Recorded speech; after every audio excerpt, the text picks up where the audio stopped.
Hi, I'm Nicky. I'm a board member at North Harbour Hockey Association and I'm a coordinator at Rosedale Park Te Hōnonga a iwi restoration. So Rosedale Park is just behind us at Hockey, and when we moved into this world-class facility at Hockey, we knew that we needed to do more to invest in the environment, to feel that we could be more organisationally resilient. We had a board that was invested in and courageous with knowing that we needed to change, that we needed to do something to increase our capacity to be resilient in the future. You know, what organisational resilience means to us at Harbour Hockey is that we have a very strong capability to be able to operate well into the future.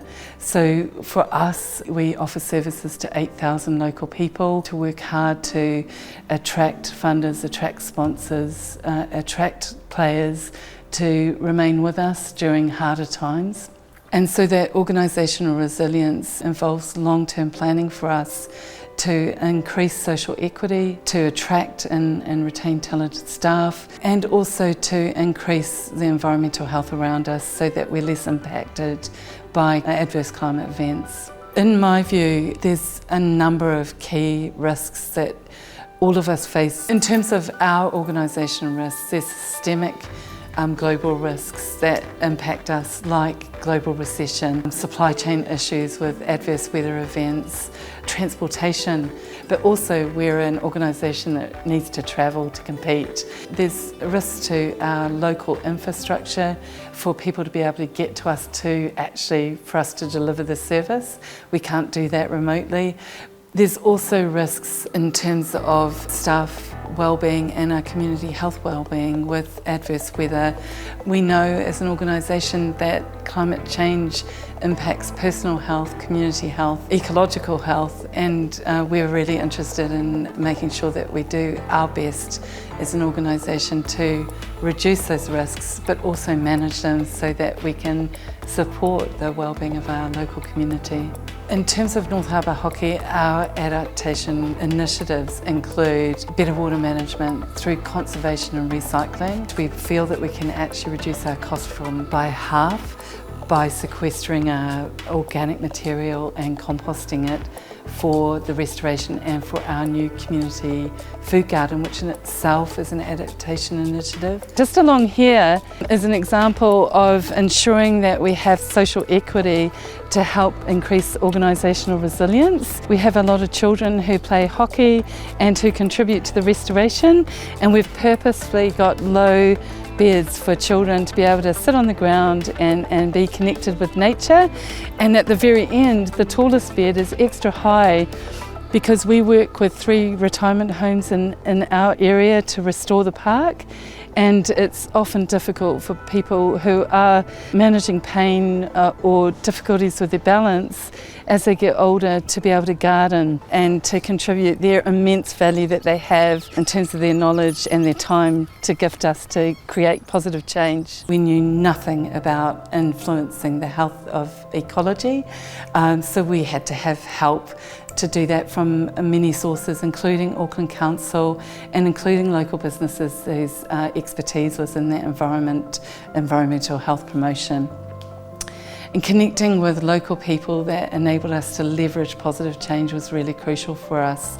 And that took some time. It took about 9 months to prepare ourselves to be ready to begin. Overall, the success over the last 2.5 years from where we came from has been monumental. Our generations of youth that are coming through expect us to function differently, and they really expect us to be sustainable, and that's increasing. In terms of restoring Rosedale Park, that's amassed to 65 local organisations and 3,500 people interested, like us, in making positive climate change and climate action.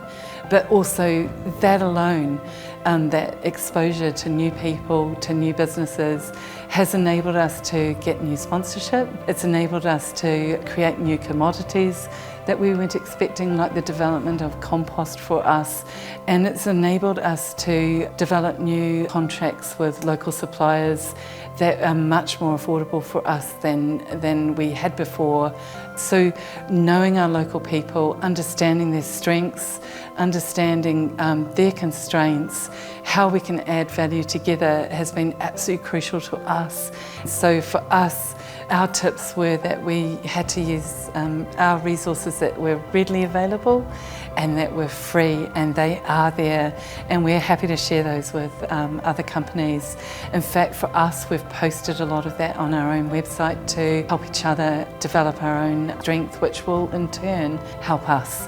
You know, if we develop cohesion and strength locally, we're going to benefit from people having more disposable income and hopefully investing in their health and coming to us. That was absolutely crucial to us to reach out, to ask for help, and then as we've progressed, all these other like-minded businesses have come our way, and together we've developed something that's really special and something that is offering us much greater opportunity and value across the value chain than our original intent, and that's been really pleasing for us.